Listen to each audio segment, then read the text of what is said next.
Hello everyone. In previous class we learned civics first portion, first chapter why democracy, and we learned what is democracy and how it emerged.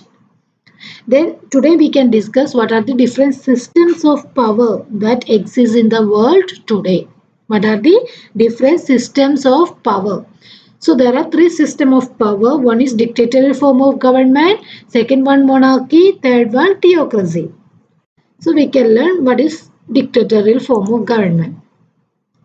Dictatorial form of government is also called military dictatorship. So in such a type of government, ordinary citizens have no say in the decision making process. In this type of government, there is one leader, there is one head, and that leader rule the entire country. So the country is based on the decision of that ruler. Ordinary people, common citizens have no right in the decision making process or they can express any decisions or opinions. Okay, instead the head has the absolute power in the country. Only that particular head or the leader has absolute power in the country. Okay, so one of the main weakness of the dictatorial form of government is that it is based on the decision of that particular ruler, not the decision of the majority people. Okay, so that is dictatorial form of government. One leader is there and that leader rule the entire country. That is known as dictatorial form of government. He dictate the country. Clear? Then second one is monarchy. What is monarchy? We know that monarchy means a country ruled by king or queen. Okay, and there will be two types of monarchy, absolute monarchy and constitutional monarchy. So we can see what is absolute monarchy. Absolute monarchy means it is a hereditary system of the government where the ruling family or the monarch has full control over the state.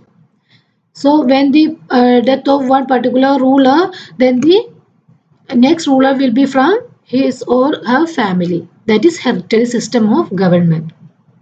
Okay, so that particular leader has full control over the state. But in a constitutional monarchy, there is a difference. The powers of the monarch are defined by the constitution. There is a well-written constitution for that state. Constitution means a written statement of rules of law. So there is a rules written in that constitution and that particular monarch will follow that laws. They cannot take any opinion or they cannot he or she cannot take any decisions uh, based on the opinion. Okay, so there is a constitutional written statement is there, written constitution is there, and the monarch follow this constitutional law. That is the difference between absolute monarch and constitutional monarch. Absolute monarch means it is a hereditary system of the government and that monarch has full control over the state. But in a constitutional monarch, the powers are written. So the leader, that means the monarch, will follow that constitutional law. Okay, that is known as constitutional monarchy. The third one is theocracy. What is theocracy? Theocracy is a religious system of government. That means this theocracy, this form of government is based on one particular religion where the religious leaders hold the power. The members of the majority religion make up the parliament or the government. So the government is based on one particular religion. Okay, so we can see that in Saudi Arabia, the religion they follow Islam and they follow some of the teachings of Islam also for ruling. They consider Islamic teachings as a rule. So that is theocracy. They follow a one particular religion, religious teachings. Okay, so that is known as theocracy. So these are the different forms of government exist today, and we can see different forms of democratic government. Democratic government can be in different forms. They can be parliamentary and presidential form of the government. And we can see what is parliamentary form of the government and what is presidential form of government. So in a parliamentary form of the government, we can see they both president and prime minister. But in a presidential form of the government, we can see only president. There is no prime minister in presidential form of the government.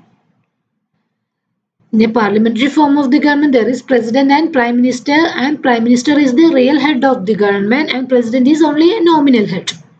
But in a presidential form of the government, both president is both nominal and real head. Why? Because there is no prime minister. We can see in US there is no prime minister. So president is both nominal and real head. Then the president is not directly elected by the people in parliamentary form of the government. In a parliamentary form of the government, president is not directly elected by the people. First, there is an election from the ordinary people and they select some ministers, members of the parliament and they elect the president. But in a presidential form of the government, president is elected directly by the people. That is the difference. Then third one, the executive or council of ministers are also the members of the parliament. But here, in the presidential form of the government, the executive are not the members of the parliament. There is no coordination. There is no coordination between the executive and legislature in the presidential form of the government. What is executive? Executive means one who implement the law. And legislature means lawmaking body, one who makes the law. That is legislature, parliament. And in a parliamentary form of the government, there is a coordination between this lawmaking body and implementing body. Okay. The next is, in a parliamentary form of the government, prime minister is the leader. We know that prime minister is the real head. There is a proper coordination between legislature and executive. I told you before, there is a proper coordination between legislature and executive. But in presidential form of the government, there is no coordination between uh, legislature and executive. Okay. And in the parliamentary form of the government, we can see prime minister loses majority, his government has to resign.